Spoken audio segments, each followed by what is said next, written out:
ताज्या घडामोडी पाहण्यासाठी सी24 तास चॅनलला लाईक करा, सबस्क्राइब करा, शेअर करा आणि बेल आयकॉनवरती क्लिक करायला विसरू नका। चांदवड तालुक्यातील विटावे येथील अल्पवयीन मुलीवरती अत्याचार प्रकरणी तिघांच्या विरोधामध्ये अणुजाती जमाती प्रतिबंधक कायद्यान्वये गुन्हा दाखल करण्यात आलाय।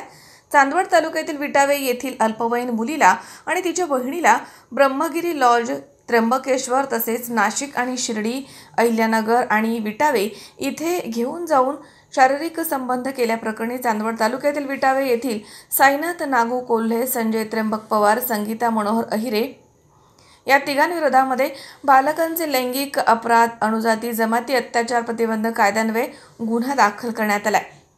या घटनेमुळे परिसरात एकच खळबळ उडाली आहे। चांदवड पोलीस स्टेशनला दिलेल्या फिर्यादीमध्ये अल्पवयीन मुलीने म्हटलंय की साईनाथ कोल्हे, संजय त्र्यंबक पवार यांनी 24 मार्च 2023 नंतर 2 ते 3 दिवसांनी तसेच 1 महिन्यानंतर वेळोवेळी 12 जुलै 2024च्या 4-5 दिवस अगोदर तसेच 25 फेब्रुवारी 2025 रोजी सकाळी 7 वाजता फिर्यादी आणि तिची बहीण यांना चारचाकी गाडीनं नाशिक आणि शिर्डी इथे फिरायला घेऊन जाऊन लॉजमध्ये नेऊन त्यांच्या इच्छेविरोधामध्ये एकाच वेळी आळीपाळीनं शारीरिक संबंध केले आणि त्यानंतर फिर्यादी आणि तिच्या बहिणीनं आजी संगीता अहिरे आणि साईनाथ कोल्हे आणि संजय पवार यांच्यासोबत जाण्यास नकार दिल्यानं आजीनं चिडून हातानं चापटीनं मारहाण करून दोघींना चावा घेतला आणि शिवीगाळ केली आणि दमदाटी करून घरामध्ये कोंडून ठेवलं अशी फिर्याद तक्रारदार मुलीनं चांदवड पोलीस स्टेशनमध्ये पोलीस निरीक्षक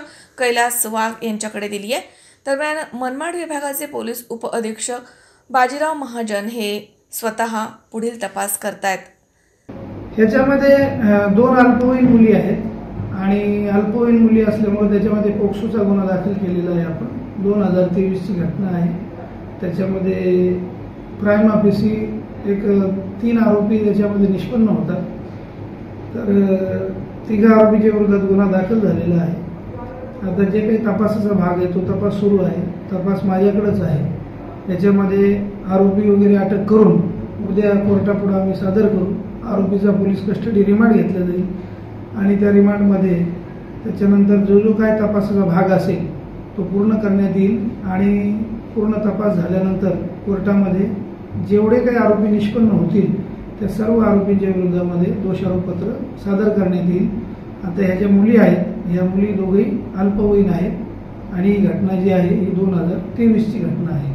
सर, त्या मुली अनुसूचित जाती जमातीच्या संदर्भामध्ये काय? बरोबर, त्याच्यामध्ये त्या मुली अनुसूचित जाती जमातीचा जो कायदा आहे अॅट्रॉसिटी कायदा, त्या कायदा म्हणजे अॅट्रॉसिटी कायदा प्लस पोक्सो असं दोघं याच्यामध्ये कलम लागलेले आहेत। नॉन बेलेबल सेक्शन आहे आणि त्या अनुषंगाने जी काय काळजी घ्यायला पाहिजे किंवा जे काही तपासामध्ये आवश्यक आहे, कायद्याला अभिप्रेत आहे, तो सर्व याच्यामध्ये तपास करण्यात येईल।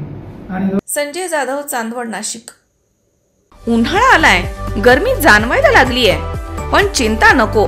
इलेक्ट्रॉनिक वस्तूंच्या खरेदीसाठी एकच विश्वसनीय नाव, साईराम इलेक्ट्रॉनिक्स अँड बॅटरीज। आम्ही घेऊन आलोय कडक उन्हाळ्यातील थंडा कूल इलेक्ट्रॉनिक वस्तूंची नवीन रेंज, जी तुम्हाला आणि तुमच्या घराला ठेवेल कडक उन्हाळ्यातही एकदम थंडा cool.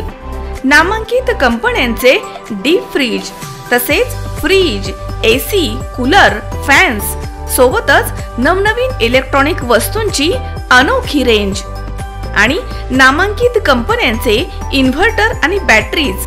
Sairam electronics and batteries, खरेदी विक्री संघ, व्यापारी संकुल, नगर मनमाड रोड, राहुरी।